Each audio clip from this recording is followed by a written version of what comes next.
మీలో చాలా మంది అనుకోవచ్చు అన్నా, శ్రమలు వచ్చినప్పుడు నేను ప్రభు దగ్గరికి వచ్చాను, ఆ శ్రమలను నడిపిస్తాడని.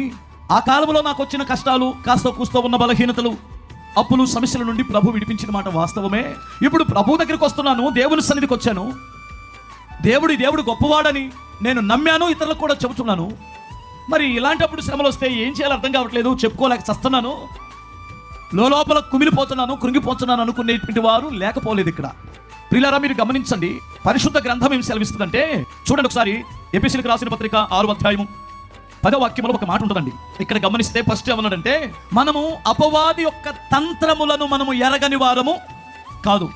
మీకు ముందే తెలుసు అపవాది ఒకడు ఉన్నాడు, వాడు తంత్రకొండివాడు అని. వాడు మిమ్మల్ని కృంగతీయొచ్చు, మిమ్మల్ని నానా విధాలుగా శ్రమల పాలు చేయొచ్చు. ఎలా? దయచేసి గమనించాలి. ఆకాశ మండలములో ఉన్న దురాత్మల సమూహం అన్నాడు. ఇది ఎవరి సైన్యం అంటే దుష్టుని యొక్క సైన్యం.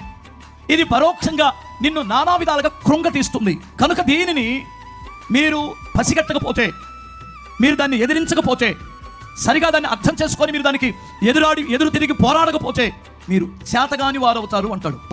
కనుక దేవుని వాక్యం ఏం సెలవిస్తుందంటే, శ్రమ కలిగినప్పుడు నువ్వు మెలకువతో వారిని ఎదిరించడానికి దేవుడిచ్చే ఒక కవచము లాంటి ఆ కవచాన్ని నువ్వు ధరించుకో, వాడిని ఎదిరిస్తామంటాడు. స్తోత్రం చెప్పాలి.